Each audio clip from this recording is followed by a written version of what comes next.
चलना जल्दी, क्या कर रही है? हर रोज लेट हो जाता है, फिर वो मुकादम उधर बूम मारता है, पैसा काटता है वो।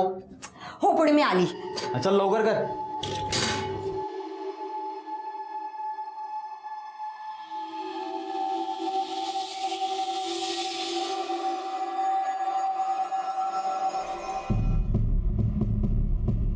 अरे माझ्या सोनला, आई बाबा के जाने के बाद घर का ध्यान रखेगा ना? हाँ अच्छा एक काम कर, ये ले कुल्फी खा लेना। हाँ चल, मैं आती है शाम का।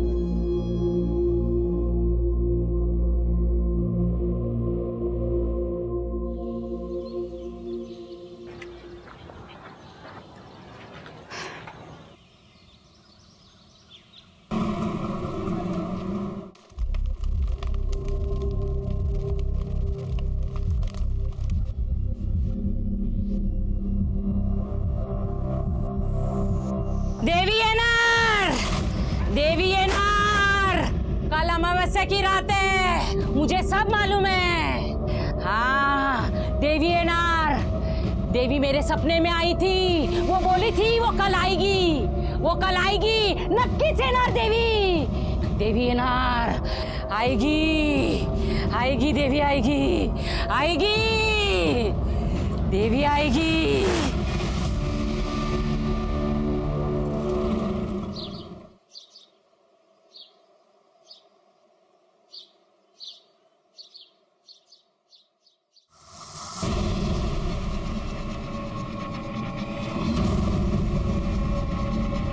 अरे अवधू, ये देख क्या है, देख तो जरा। ये देखो क्या है, लगता है तेरे घर पे किसी की नजर है। पांडू बच के रहना रे, लगता है कुछ तो भी जरूर होने वाला है।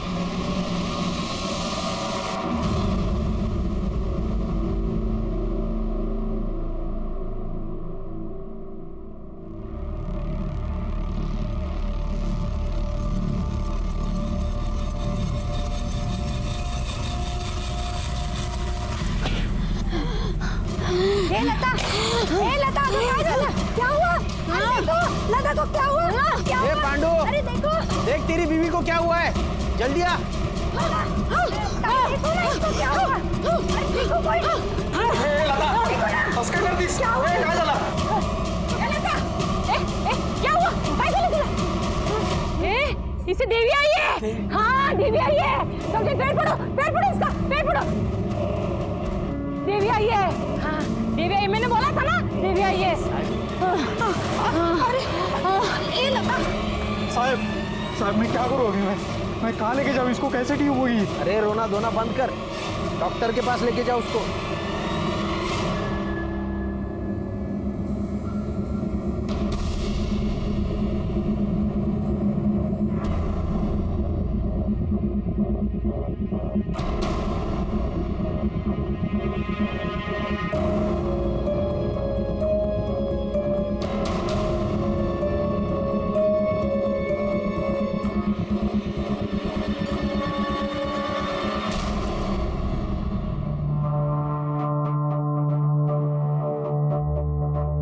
ये बस इथे, बस तू जा। हाँ मैं देखती, तू जा।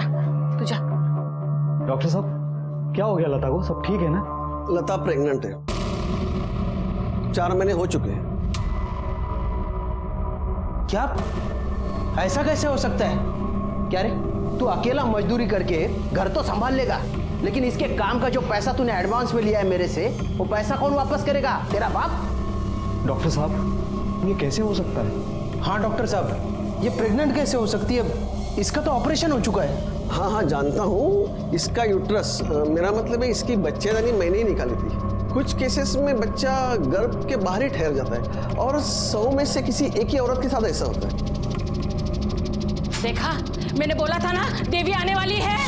देवी ने लता के गर्भ को अपना घर चुना है। ये सब कृपा और चमत्कार है, चमत्कार है ये चमत्कार नहीं है, पाप है पाप। अरे देख क्या रहा है?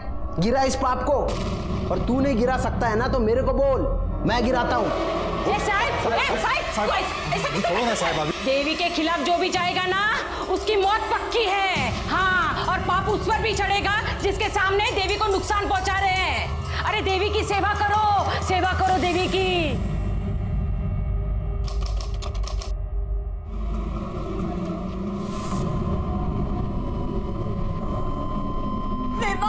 अरे क्या हुआ? देखो ना डॉक्टर साहब, दर्द चलो गई। नर्स, इन्हें जल्दी से ऑपरेशन थिएटर लेके जाओ।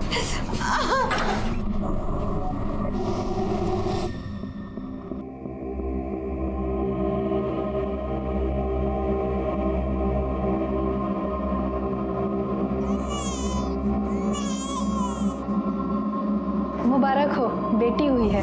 माँ और बच्चा दोनों ठीक है। अरे पांडु, तेरे तो दिन फिर गए। तेरे घर लक्ष्मी आई है, लक्ष्मी। अब देखना ताई, पांडु कैसा तरक्की करता है। उसके घर तो देवी आई है, देवी। सच में?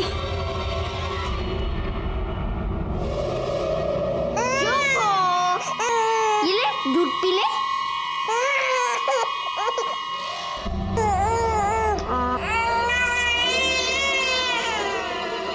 आई देखो ना, चुप नहीं होती। 2 मिनट में घूमने जाएंगे।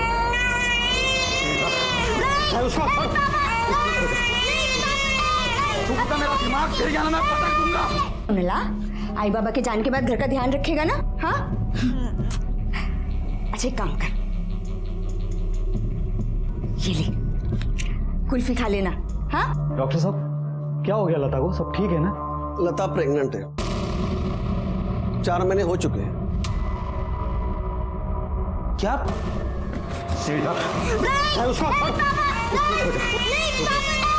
चुप कर, मेरा दिमाग फिर गया ना, मैं पटक दूंगा। क्या कर रहे? हाँ, क्या कर रहे? दे पागल हो गया क्या?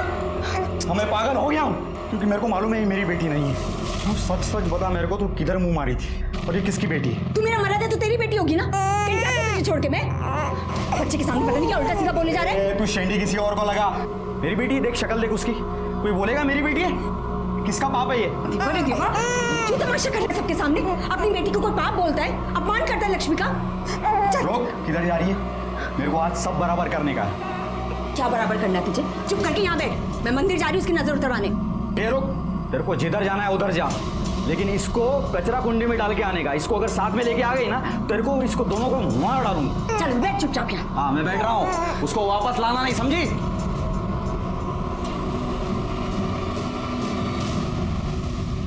साहब मेरी बीवी को ढूंढ निकालिए साहब, वो पता नहीं कहाँ गायब हो गई साहब, घर में नहीं आई। एक मिनट जरा शांत हो जाओ और शांति से बताओ हुआ क्या है। साहब मेरी बीवी लता सुरवे कल अरनाला के देवी के मंदिर में गई थी साहब सुबह, और घर में वापस लौटी नहीं साहब, पता नहीं कहाँ चली गई।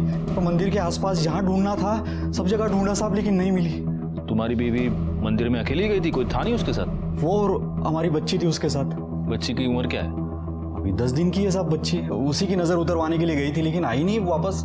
10 दिन की बच्ची को लेकर तुम्हारी बीवी मंदिर गई थी? हाँ साहब। तो वो अकेली क्यों गई? तुम क्यों नहीं गए उसके साथ में? साहब मेरे को काम पे जाना पड़ता है ना साहब, अभी वो बच्चा घर में है, तब से लता भी काम पे जाती नहीं, तो मुझे जाना ही पड़ता है। अगर मैं भी छुट्टी लेने लगा तो काम के वादे हो जाएंगे साहब। एकदम गरीब है साहब, रोज कमाओ रोज खाओ, ऐसा चलता है। तुम्हारे घर में तुम दोनों के अलावा कोई और है? 6 साल का बेटा है, प्रकाश नाम है उसका। बीवी की फोटो है? कामनी मैडम, इसकी रिपोर्ट लिखवा लीजिए, सब डिटेल्स कामनी मैडम को बता देना। गायकवाड़ जरा पता कर रहा। सर। हाँ, ये कल अपनी बच्ची को लेकर यहाँ आई थी, उसकी नजर उतारी, दर्शन किया और फिर चली गई। कुछ अंदाजा है कि यहाँ से वो गई कहाँ थी? नहीं सर, ये तो हमें नहीं मालूम। 3 महीने पहले देवी माँ ने कृपा की थी उसके ऊपर। बच्चा दानी निकालने के बाद भी पेट से थी वो। शिवांगी ताई कहती थी देवी माँ जरूर आएगी, और देवी माँ आ गई, वो भी लता के बेटी के रूप में। देवी की नजर थी लता के घर पर, इसलिए उसने लता के कोख में जन्म लिया और हमारी इस बस्ती में प्रकट हुई। लता बहुत अच्छी है मैडम, सबसे प्यार से रहती है। उसका बेटा प्रकाश, वो तो उसकी जान है, लेकिन पांडु लता की सारी कमाई छीन लेता है, फिर भी वो उसको पैसा देती है और उसकी पसंद के कुल्फी खिलाती है। सारे पैसे तू ले लेता था, फिर वो प्रकाश को कुल्फी के पैसे कहाँ से देती थी?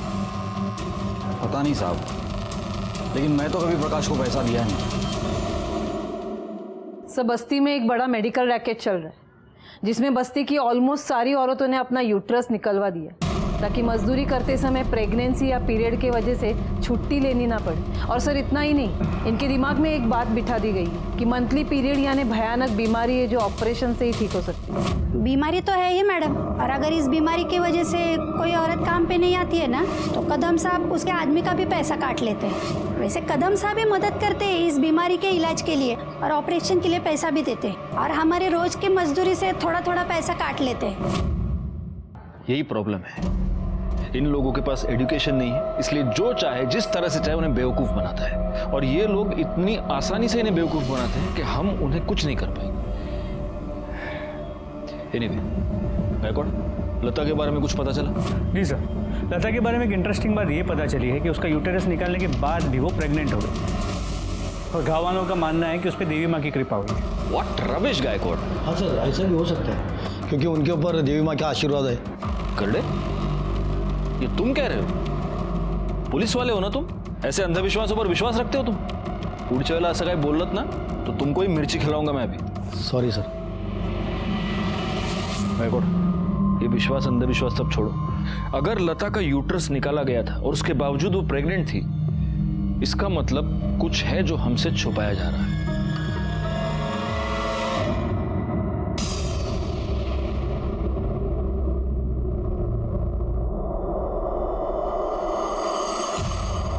श्रद्धा और अंधश्रद्धा में बहुत ही हल्का फर्क होता है, और इसी फर्क का फायदा उठाकर कई बार पैसे वाले लोग गरीबों का शोषण करते हैं। गरीबों को इस बात का यकीन दिलाया जाता है कि उनकी जिंदगी की सारी तकलीफें उनकी किस्मत है। ये हालात तब तक बने रहेंगे जब तक कि अज्ञान दूर नहीं होता। तब तक ये अंधश्रद्धा लोगों को डराती रहेगी, उन्हें मजबूर करती रहेगी, यहां तक कि उनकी जान भी लेती रहेगी।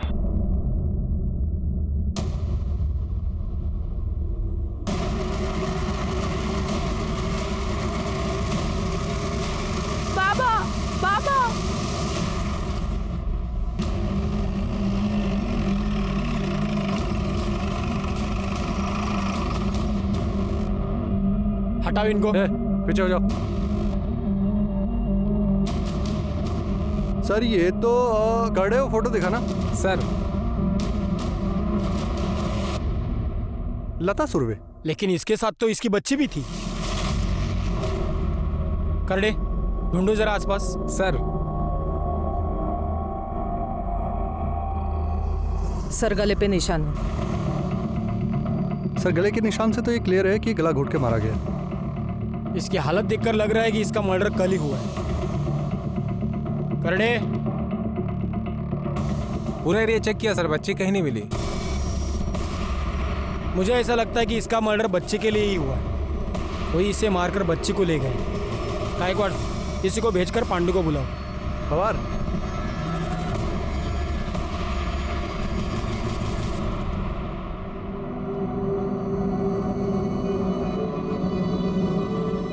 लता, लता, अरे हम गरीबों ने किसी का क्या बिगाड़ा था? गायकवाड़, बॉडी को पोस्टमार्टम के लिए भेज दो। सर, हर रोज सुबह 6 बजे घर काम के लिए जाती थी साहब। वापस कितने बजे आती थी? 7, सवा 7 तक। किसके पास काम करती थी? मालूम नहीं साहब। तेरी बीवी किसके यहाँ काम करती थी तेरे को मालूम नहीं? नहीं, सच में नहीं साहब। पता नहीं है, झूठ बोल रहा है हमसे। मैं झूठ क्यों बोलूंगा साहब? क्योंकि हो सकता है तूने ही तेरी बीवी का मर्डर किया हो। चल बोल, बच्ची कहाँ है बोल। साहब, मैंने ऐसा कुछ नहीं किया साहब। मैं लता से बहुत प्यार करता था, उसको बहुत चाहता था। मैं उसको क्यों मारूंगा साहब? चल ठीक है, मान ली तेरी बात, जा। अरे आता जा ना, का ठेवू बसून तुला। और सुन, शहर छोड़ के मत जाना, नहीं तो पकड़ के लाऊंगा वापस। ठीक। चल निक। गायकवाड़, अगर ये सच कह रहा है तो इसकी बीवी सुबह 1 घंटा किसी के पास काम करती थी। अब कैसे पता करेगी किसके यहाँ काम करती थी? सर एक आइडिया, मैं घर फोन करके ट्राई करता हूँ, शायद आइडिया कम कर जाए। घर? हाँ सर, ट्राई करता हूँ। हेलो। अरे मैं घर जल्दी नहीं आ रहा, तुम सामान की लिस्ट क्या दे रही हो? तुम रुको 1 मिनट, कुछ पूछना था तुमसे। अब हमारे घर में जो मेड आती है वो अपने घर काम के लिए कितना वक्त लेती है? मतलब झाड़ू पोछा बर्तन वगैरह। अरे सवाल का जवाब दो तुम। अरे तुम पुलिस वाले की बीवी हो तो क्या सवाल पे सवाल करोगी? हाँ हाँ तुम हाँ हाँ ठीक है। अरे यार तुम सामान की लिस्ट बाद में देना, मैं करता हूँ बाद में। सर घर काम के लिए तकरीबन 40 से 50 मिनट लगते हैं। लता सुबह 6 बजे जाती थी और करीब 7:15 को वापस आती थी, मतलब सवा घंटा। अगर 20 मिनट उसे आने जाने में लगते हैं, मतलब वन वे 10 मिनट लगते हैं। मतलब जहाँ कहीं भी वो काम करती थी उसके घर से 10 मिनट के रेडियस पे होने चाहिए। वाह गायकवाड़, बीवी की डांट खाकर तुमने थ्योरी बड़ी अच्छी बनाई। चलो आप एक काम करो, लता की फोटो लो और जिस बस्ती में वो रहती थी उसके आसपास पूछताछ करो कि वो किसके पास काम करती थी। एक और बात, डॉक्टर प्रधान से भी पूछताछ करो। अगर उसने बाकी की औरतों का यूट्रस निकाला तो फिर उसने लता का यूट्रस क्यों नहीं निकाला? जी हाँ, मैंने लता का यूट्रस नहीं निकाला था। क्यों? क्योंकि वो नहीं चाहती थी कि उसका यूट्रस निकाला जाए। बाकी सब खुद आई थी मेरे पास यूट्रस निकलवाने। उन सब की एनओसी मेरे रिकॉर्ड में है, आप चाहे तो चेक कर सकते हैं। फिर आप ये ऐसे कैसे कह सकते कि मैंने उन्हें कुछ फोर्स किया है या तो कुछ इलीगल किया है? इलीगल नहीं, लेकिन आपने गलत किया है और ये आप भी जानते हैं। कदम इन औरतों को बेवकूफ़ बनाकर उनके यूट्रस निकलवाता था और आपको 20,000 रुपये मिलते थे पर यूट्रस। एक बात बताइए डॉक्टर प्रधान, जब लता की बारी आई तब आपने उसका यूट्रस क्यों नहीं निकाला? क्योंकि मुझे यूट्रस नहीं निकालने के लिए 40,000 मिले थे। 20,000 कदम ने दिए थे यूट्रस निकालने के लिए और नहीं निकालने के लिए 20,000 लता ने दिए थे। लता ने मुझसे रिक्वेस्ट की थी कि मैं सबको झूठ बोल दूं कि मैंने उसका यूट्रस निकाल दिया है। फिर जब वो प्रेग्नेंट हुई तो उसने मुझसे हेल्प मांगी क्योंकि वो बच्चा रखना चाहती थी। तो मैंने सबको बोल दिया कि बाबा एक आध रेयर केस में ऐसा हो जाता है कि यूट्रस के बिना भी बच्चा हो सकता है। उसको तो मैंने मदद ही की साहब।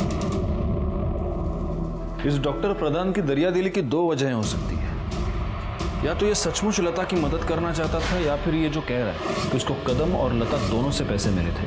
अब सवाल ये है कि लता के पास इसको देने के लिए इतने पैसे आए कहाँ से? एक गरीब मजदूर औरत को इतने पैसे देगा? शायद वो जिसे उसके यूट्रस की ज़रूरत हो। सर एक सेकेंड, आपका मतलब है सरोगेट मदर? एग्जैक्टली। पांडु के मुताबिक लता सिर्फ 2 जगहों पर काम करती थी, उस कंस्ट्रक्शन साइट पर और किसी के यहाँ घर काम करती थी। तो हो सकता है कि ये पैसे जिसने भी दिए हो वो इन्हीं 2 जगहों में से किसी एक पर दिया हो। अब हमें पता ये करना होगा कि वो किसके यहाँ घर काम करती थी।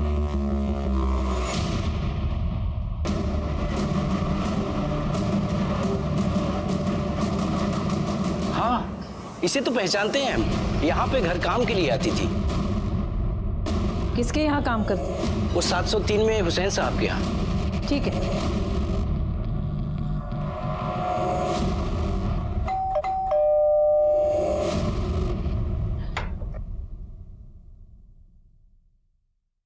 जी कहिए।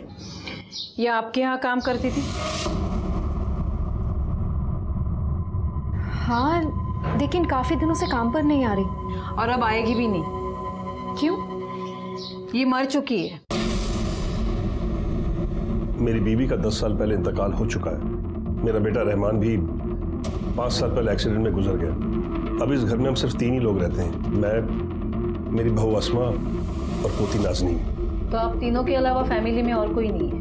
एक बेटी है बेनज़ीर, वो वापी में अपने शौहर तबरेज़ और 2 बच्चों के साथ रहती है। ठीक।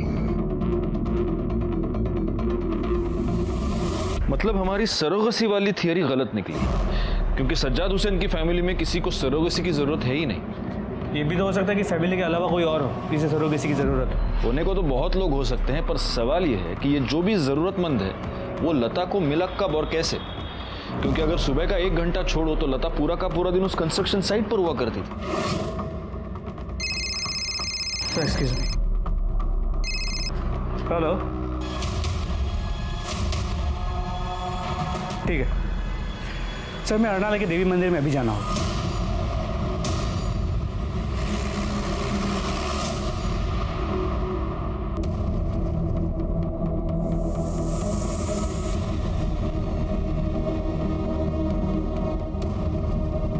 सर लाश काफ़ी छोटे बच्चे की है तो बुरी तरह डिकम्पोज हो चुकी है। आइडेंटिफाई कर पाना बहुत मुश्किल है और बॉडी पे से इन नज़र वाली चूड़ी के अलावा और कुछ नहीं मिला है जिससे आइडेंटिफाई करने में मदद। लेकिन प्रॉब्लम यह है कि ये बहुत ही ज़्यादा कॉमन है। बैकवर्ड मेरा अंदाजा है कि ये लता के बच्ची की ही बॉडी है। एक काम करो, पांडु को बुलाओ और उससे पहचान करवाओ, बॉडी को पोस्टमार्टम के लिए भेज दो।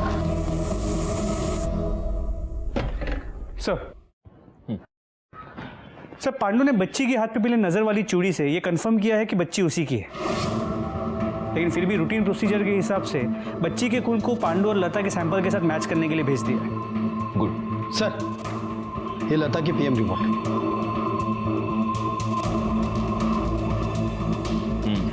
गायकवाड़, जैसा कि हमें शक था लता की मौत गला दबाने की वजह से हुई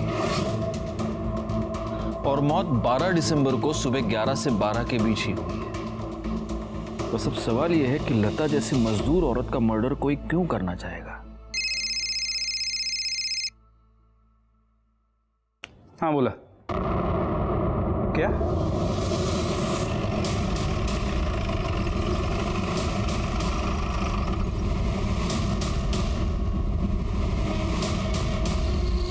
तो बटिए पीछे।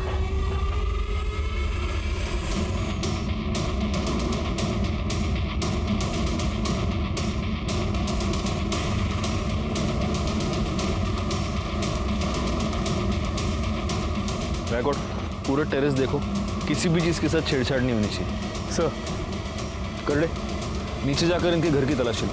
सर, बॉडी को सबसे पहले किसने देखा? सर, कल रात को 9:30 बजे तक जब अस्मा और नाज़नीन शॉपिंग करके घर ऑफिस नहीं पहुंचे तो मैं लाइट्स ऑफ करके सोने चला गया। सर, इससे पहले कई बार ऐसा हो चुका है कि अगर ये लेट हो जाते हैं रात को लौटने में तो अपनी चाबी से दरवाजा खोल लेते। फिर सर सुबह जब मैं उठा और किचन में अपनी चाय बनाने के लिए गया तो देखा रात का खाना ऐसे ही पड़ा था। मैं इनको बेडरूम में देखने गया, वहां ये दोनों थे ही नहीं। सर, पूरे घर में कहीं नहीं थे। फिर मैं छत पे आया तो दोनों को खून में लथपथ हुए देखा।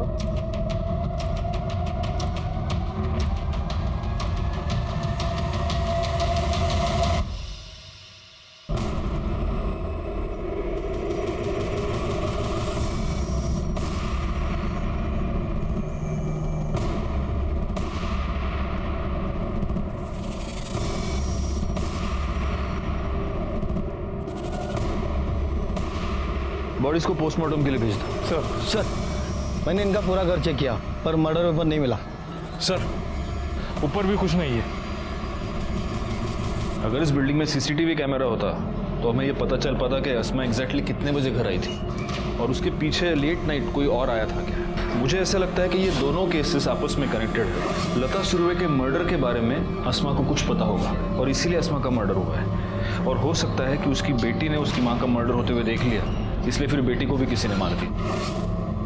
एक काम करो गायकवाड़, अस्मा का बैकग्राउंड चेक करो और उसके कॉल डिटेल्स निकालो, शायद उससे कुछ क्लू मिल जाए। हो सर, लेकिन सर मुझे सज्जाद की कहानी थोड़ी अटपटी लगी। इन दोनों को इतनी बेरहमी से मारा गया और उसने रात को किसी की चीख पुकार तक नहीं सुनी।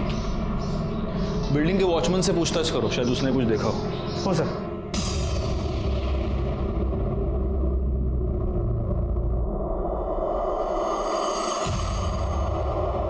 साहब, हम सुबह 6 बजे से शाम के 6 बजे तक की ड्यूटी करते हैं, पर कल हमारी बेबी की तबीयत खराब हो गई थी। उसे डॉक्टर को दिखाना था, इसलिए थोड़ा जल्दी निकल गए। नाइट ड्यूटी में जो वॉचमैन होता है उसका नाम, नंबर और एड्रेस। एक मिनट साहब, ये लीजिए सर। वाह, लिखून गया। ये सज्जाद हुसैन और उसकी फैमिली, इनके बारे में कुछ बता सकते हो? अब क्या बताएं साहब, बहुत ही लिच्चर लोग हैं। और हुसैन साहब कसरत के नाम पर छत के एक हिस्से को जबरदस्ती कब्जा किए हुए हैं। और उनकी बहू यहाँ से तो बुर्के में जाती थी साहब, पर ऐसा सुना है कि बाहर जाके छोटे छोटे कपड़े पहनती थी। वो किसी ब्यूटी पार्लर में काम करती है साहब, जहाँ पे मर्द और औरत सब आते हैं। पार्लर का नाम क्या है? आप बता सकते हैं हुसैन फैमिली के यहाँ कौन कौन आता जाता है? ज़्यादा तो किसी को आते जाते नहीं देखा, पर हाँ रिश्तेदार ही आते जाते थे और उनकी बेटी और दामाद अक्सर आया जाया करते थे। मैडम जी, बेनज़ीर को आते जाते ना भी देखो ना तो भी पता चल ही जाता है। जब वो आती है ना तो उसके घर में झगड़ा जरूर होता है और इतनी जोर जोर से चिल्लाती है ना कि पूरी बिल्डिंग में उसकी आवाज़ गूंजती है। कल नाइट ड्यूटी पे तुम ही थे ना? ये हुसैन के घर किसी को आते जाते हुए देखा था? नहीं साहब, बिल्डिंग में रहने वाले लोग ही अंदर बाहर हो रहे थे, बाहर का तो ऐसा कोई आया नहीं। तुम ड्यूटी पे कितने बजे पहुंचे? करीब 8:15 बजे। ठीक है। औरतों का घर के बाहर काम करना हमारे यहाँ अच्छा नहीं समझा जाता सर। मेरे एतराज करने के बाद भी अस्मा पार्लर में काम करती थी। मेरी बहू मेरे काबू में नहीं थी, ये मैं आपको कैसे बताता, इसलिए छुपाया। और बेनजीर से झगड़े वाली बात क्यों छुपाई? साहब, जहाँ फैमिली है वहाँ झगड़े लाजमी है, इसमें बताने और छुपाने जैसी क्या बात है? लेकिन ये झगड़ा था किस बात का? कोई ऐसी बात ही नहीं है जो मैं आपको बताऊं। अगर आप नहीं बताएंगे तो फिर हमें बेनजीर से पूछताछ करनी होगी। अब सोच लीजिए। सर वो अब्बू, मैंने आपको कितनी दफा समझाया कि इतने बड़े फ्लैट की आपको कोई जरूरत नहीं है। आप इस फ्लैट को बेचते क्यों नहीं और छोटा फ्लैट खरीद लीजिए ना। क्यों बेच दे? क्यों जरूरत नहीं है? ये फ्लैट हमारा भी है। भाभी, मैं आपसे बात नहीं कर रही हूँ, मैं अब्बू से बात कर रही हूँ। और तुम जैसी बेगैरत औरत से मुझे बात करने का कोई शौक नहीं है, जो घर की इज्जत सरेआम नीलाम करती हो। काम करती हूँ, मेहनत करती हूँ, कोई गुनाह कोई गलत काम नहीं करती। क्या पता काम के अलावा तुम क्या क्या करती हो। बस करो तुम दोनों। तुझे क्या इतनी बेसब्री है? मेरे मरने के बाद ये फ्लैट तेरे बेटे के नाम पे ही है और कोई वारिस है हमारा? तब बेच लेना। कैसे वारिस नहीं है अब्बू? ये है ना नाज़नीन, आपके बेटे की आखिरी निशानी, तो ये फ्लैट भी उसी का होगा ना। वाह भाभी वाह, अपनी रंगरलियों के साथ साथ आप कम्युनिटी के कायदे कानून भी भूल गई। आपको पता नहीं कि जायदाद लड़कों के नाम होती है, लड़कियों के नहीं। अपने पास रखो अपने कायदे कानून। मेरे होते हुए नाज़नीन से उसका हक कोई नहीं छीन सकता। बकवास बंद कर वरना।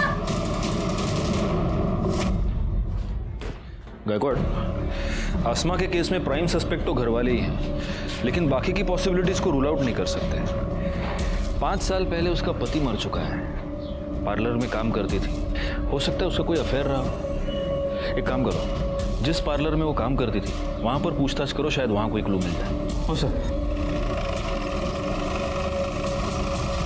आसमा के अफेयर के बारे में तो मालूम नहीं, लेकिन अपने काम में बहुत अच्छी थी, बहुत हार्ड वर्क। सर वो यहाँ काम करती है ना, उसने अपने घर पे नहीं बताया था। हमें भी उस दिन पता चला जब उसके फादर इन लॉ यहाँ आए और उन्होंने तमाशा किया। बेलिहाज लड़की, खुदा का खौफ नहीं है तुझे? हाँ, जो ये नापाक हरकतें कर रही है तू, गैर मर्द को छू रही है, और ये छोटे छोटे कपड़े पहन के घूम रही है तू। ले पकड़। अभी क्या करें, प्लीज यहाँ से जाएं। अरे आसमा क्या हुआ? क्या चल रही है? ये चादर लपेट और अभी इसी वक्त मेरे साथ घर चल। मैं आपके साथ कहीं नहीं जाऊंगी अब्बू, क्योंकि मैं जानती हूँ मैं जो कर रही हूँ सही कर रही हूँ, और खुदा सिर्फ आपका नहीं, वो मेरी भी नीयत समझेगा। सर आप शोर मत बचाइए और चलिए। नहीं चलेगी तू? प्लीज आप जाएं यहाँ से। अस्मा तू ठीक नहीं कर रही। चलिए सर, इसकी तुझे कीमत चुकानी पड़ेगी। चलिए सर। तो इतना सब कुछ हो जाने के बाद भी तुमने उसे जॉब से नहीं निकाला? सर मैंने उसे जॉब से इसलिए नहीं निकाला क्योंकि उसे जॉब की बहुत जरूरत है, और जितनी उसे जॉब की जरूरत थी उतनी सैलून को भी उसकी जरूरत है। सर वो हमारे स्टाफ ऑफ, सारे क्लाइंट उसी को पसंद करते थे। हाँ मैं वहां गया था, और आप लोगों को इसलिए नहीं बताया क्योंकि मैं खुद अपनी इज्जत का जनाजा नहीं निकालना चाहता था। आपने उसे धमकी भी दी थी कि उसे कीमत चुकानी पड़ेगी। हाँ तो चुकाई ना उसने कीमत। ये जो कुछ भी हुआ अल्लाह की मर्जी थी साहब, उन्होंने उसको उसके किए की सजा दी। कहीं ऐसा तो नहीं कि अल्लाह की आड़ में तुम ही ने ये 2 मर्डर्स कर दिए? ये आप क्या कह रहे हैं साहब? आप अभी जा सकते हैं। जी। और अल्लाह से दुआ कीजिए कि आसमा का कातिल जल्द से जल्द पकड़ा जाए। जी। गायकवाड़, ये हमारा प्राइम सस्पेक्ट है, इसकी पूरी हिस्ट्री निकालो और प्लेन क्लोज में अपने 2 बंदे इसके घर के बाहर लगा दो, और हाँ उस बेनजीर को बुला पूछताछ के लिए। सर, छोटी बच्ची की पीएम रिपोर्ट।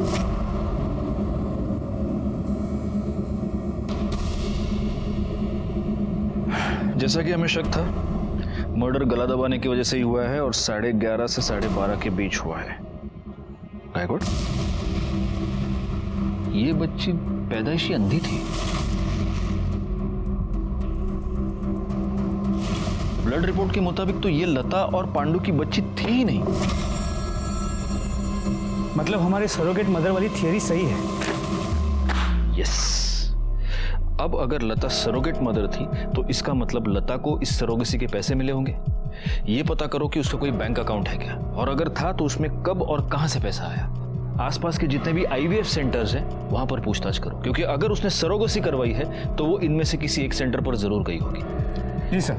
इस पूरी इंफॉर्मेशन के साथ हमें यह भी पता करना होगा कि ये लता आखिर औरत कैसी थी, और मैं जानता हूं इसकी सही जानकारी हमें कौन दे सकता है।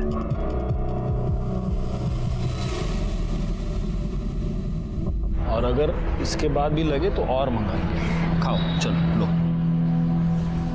वड़ा पाव?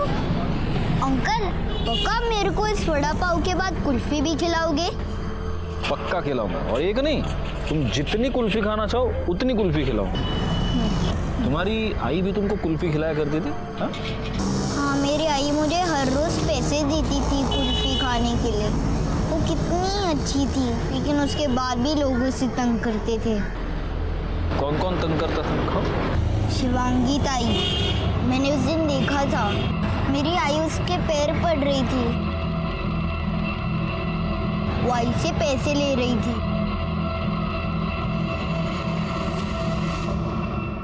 लता पेट से थी, वो ये बच्चा रखना चाहती थी।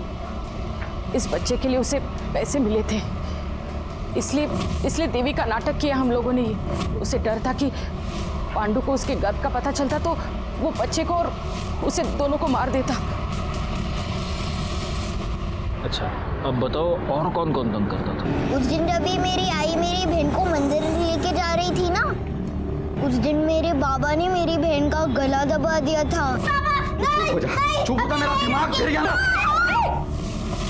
और मेरे बाबा मेरी आई पर इतना गुस्सा थे कि उन्होंने उन्हें कहा, इसको कचरा कुंडी में डाल के आने का। इसको अगर साथ में लेके आ गई ना, तेरे को और इसको दोनों को मार डालूंगा।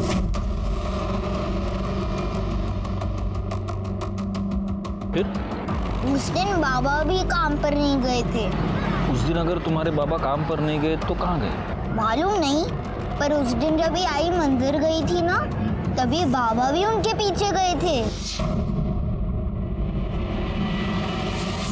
प्रकाश से मिली इन्फॉर्मेशन ने हमारी इन्वेस्टिगेशन को एक नई दिशा दे दी।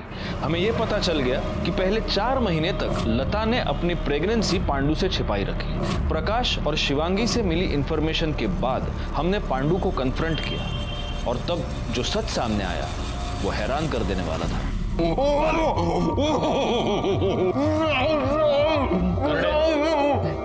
मर जाऊंगा साहब। तो हम क्या करें? देख, अगर मिर्ची नहीं खानी है ना तो सच सच बोल, क्योंकि हम जान गए कि अभी तक तुमसे झूठ बोल रहा था। उस दिन तू काम पे नहीं गया था। जब तेरी बीवी बच्ची को लेके मंदिर गई तो तू उसके पीछे पीछे गया था, है ना? बोल। मेरे को मालूम था साहब वो मेरी बच्ची नहीं है, इसलिए मैं लता पे बहुत भड़का। हमारा झगड़ा भी हुआ था। जब वो बच्ची को लेके मंदिर की तरफ निकली तो मैंने साइकिल से उसका पीछा किया। जैसे मैं मंदिर पहुंचा तो मैंने देखा कि मंदिर के बाहर एक काला सा बड़ा गाड़ी खड़ा है। लता बच्ची को लेके उस गाड़ी में बैठी और गाड़ी चल पड़ी साहब। तो गाड़ी विरार में एक बैंक के सामने जाके रुका। जब गाड़ी रुकी तो बच्ची को गाड़ी में ही छोड़ के लता गाड़ी से बाहर निकली और सामने वाले बैंक में घुस गई साहब। फिर मैं उसके पीछे पीछे बैंक में गया, और जब मैं अंदर गया तो मैंने देखा कि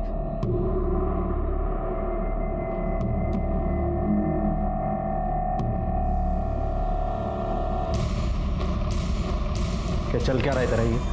इतना पैसा लाएगी इधर से तू, और बाहर कौन है वो गाड़ी वाले लोग? ऑर्डर नको, मैं बताती तेरे को सब। देख, अब उस बच्ची की ना अपन को जरूरत नहीं है। अरे देख, उसके बदले में कितना पैसा लाई। मतलब तू पैसे के लिए बच्ची को बेच दिया तूने? लता मेरे को बोली कि तू अभी घर निकल जा, मैं शाम में आती हूँ और तेरे को सब बताती हूँ, इसलिए मैं भी घर निकल गया। गाड़ी में कौन था? गाड़ी में कौन था पता नहीं साहब, मैंने देखा ही नहीं। गाड़ी का नंबर याद नहीं साहब, मैंने देखा नहीं। बोल रहा है? हाँ? नहीं साहब, अगर आपको चाहिए तो मैं विरार वाला बैंक आपको दिखा सकता हूँ।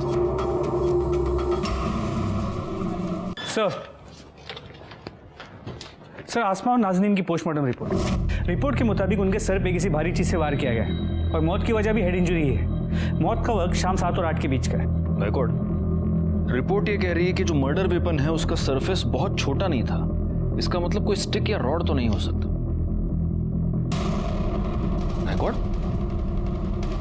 नाज़नीन के साथ मरने से पहले सेक्सुअल असॉल्ट किया गया है?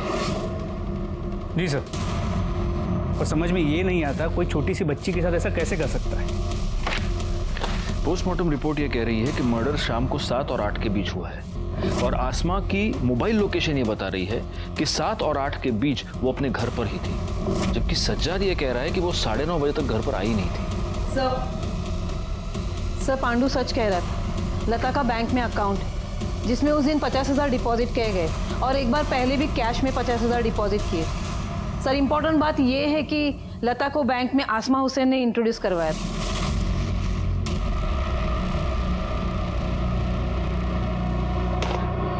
इसका मतलब ये दोनों केसेस आपस में कनेक्टेड हो सकते हैं और लता के बैंक अकाउंट में ट्रांसफर किया गया ये पैसा उसकी सरोगेसी की फीस हो सकती है।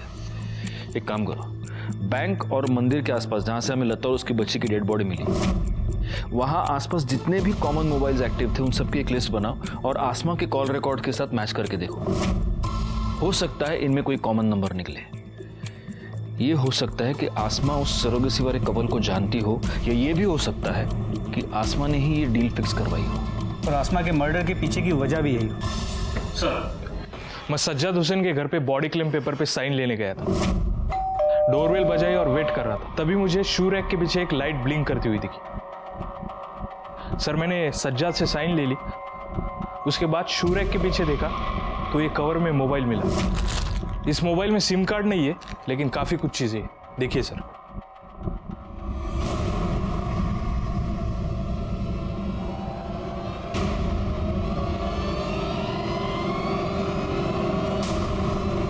कमी मैडम, पता कीजिए ये मोबाइल किसके नाम पर रजिस्टर्ड है। जी सर। बैकवर्ड चलो।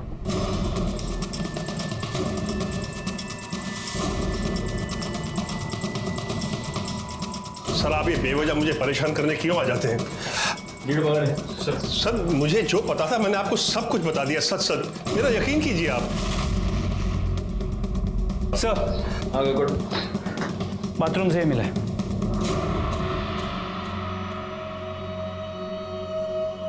आप तो कह रहे हैं कि आपने हमसे कुछ नहीं छुपाया। आपने हमको ये नहीं बताया कि आपने आपकी बहू की बाथरूम में ये स्पाई कैम लगा कर रखा है, जो स्पाई कैम आपके घर के वाईफाई से कनेक्टेड है, और इस स्पाई कैम पर आप अपनी बहू के वीडियोस बनाते थे। आपने हमसे ये भी झूठ बोला कि मर्डर वाले दिन 9:30 बजे तक आसमा और नाज़रीन घर पर नहीं आए थे, जबकि उनका मर्डर शाम को 7 और 8 के बीच हुआ है। मर्डर से पहले नाज़रीन पर रेप किया गया है। मेरे ख्याल से इतनी वजह काफी है आपको परेशान करने के लिए। इन सारी बातों का मुझे कोई इल्म नहीं है। ये स्पाई कैम तुम्हारे घर के वाईफाई से कनेक्टेड क्यों है? वो फोन किसका है? सारी शर्म तो उसने बेच खाई थी। उसके किसी यार की हरकत होगी वो। तो आपको कुछ नहीं पता? मैंने आपको सब सच सच बता दिया है। तब तो आप ये भी नहीं जानते होंगे कि आप ही के बैंक में आसमा ने लता का अकाउंट खुलवाया था। सर, यकीन कीजिए मुझे बिल्कुल नहीं पता इस बारे में। गायकवाड़, इसको उठाकर अंदर ले चलो और तब तक बिठा कर रखना जब तक इसको सब याद नहीं आ जाता। सर प्लीज सर, मेरी बात तो सुनिए सर। सर, पता चल गया है मोबाइल किसके नाम पे रजिस्टर है। किसके? सर, ये फ़ोन मेरा नहीं है। हाँ, मैं मानती हूँ कि मैंने अपने अब्बू को मजबूर किया था वो फ्लैट बेचने के लिए, और मैं आसमा से नफरत भी करती थी, मगर उसके लिए मैं इतनी गिरी हुई हरकत नहीं करूँगी सर। वापी के शॉपकीपर के रिकॉर्ड्स में ये फोन तुम्हारे नाम पर और तुम्हारे एड्रेस पर रजिस्टर्ड है। यही फोन बाथरूम के स्पाई कैम से कनेक्टेड था। इसका मतलब साफ है, तुम अपनी भाभी की अश्लील वीडियो बनाकर उसे ब्लैकमेल कर रही थी कि फ्लैट के ऊपर से अपना क्लेम वो छोड़ दे, वरना तुम ये वीडियोस वायरल कर दोगी। खुदा कसम सर, मैं सच बोल रही हूँ, ये फ़ोन मेरा नहीं है। तो फिर ये फोन तुम्हारे नाम पर रजिस्टर्ड क्यों है? पता नहीं सर, मुझे लगता है कि कोई मुझे फंसाना चाहता है। मेरे डॉक्यूमेंट चोरी करके उन्होंने फ़ोन खरीदा होगा। और आपके पास कोई सबूत है कि ये फ़ोन मैंने खुद जाके दुकान से खरीदा है? सर, जिस दिन लता और बच्ची का मर्डर हुआ था उस दिन ये 2 नंबर मर्डर स्पॉट और बैंक के बाहर एक्टिव थे। पता करो ये दोनों नंबर्स किसके हैं। Yes sir. और आसमा के कॉल डिटेल्स और मोबाइल लोकेशन के साथ मैच करके देखो। Yes sir. सज्जाद के टेरेस पर मिले सामान की जो लिस्ट है उसमें एक डंबल का जिक्र है। जी सर, मैंने देखा भी था। हाँ, लेकिन उसके घर में जो सामान मिला था उस लिस्ट में कहीं भी दूसरे डंबल का जिक्र नहीं है। एक ही डंबल था। कहीं ऐसा तो नहीं कि दूसरा डंबल ही मर्डर वेपन है और फिर उसको गायब कर दिया गया?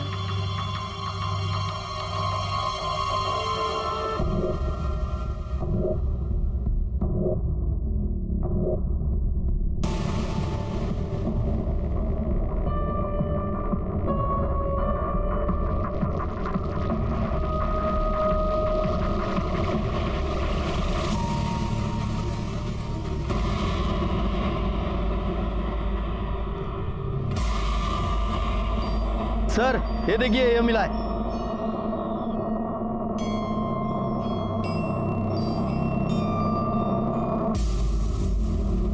इस इस डंबल को फॉरेंसिक के लिए भेज दो और उनसे जल्द से जल्द फिंगरप्रिंट रिपोर्ट मंगवाओ। सर।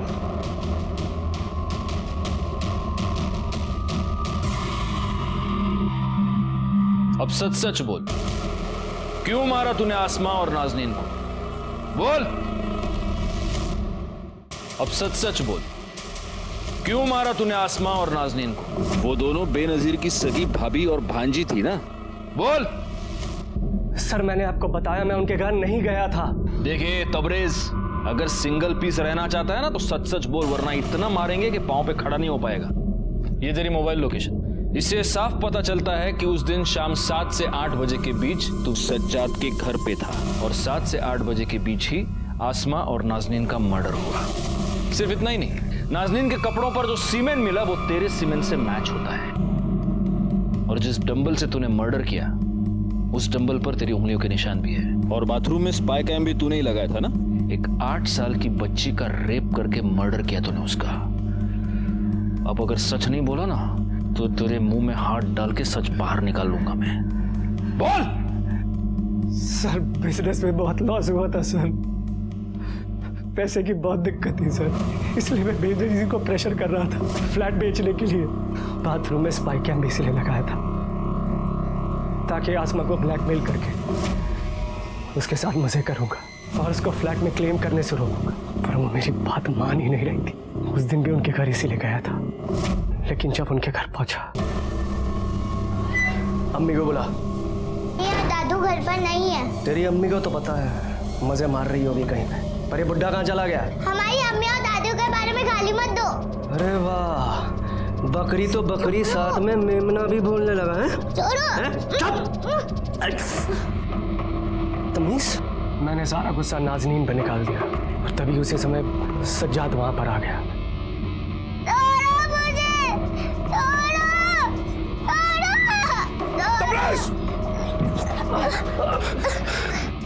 ये सब देखा उसने तो बहुत मारा मुझे और छत पे ले गया। बेगैरत इंसान, नालायक।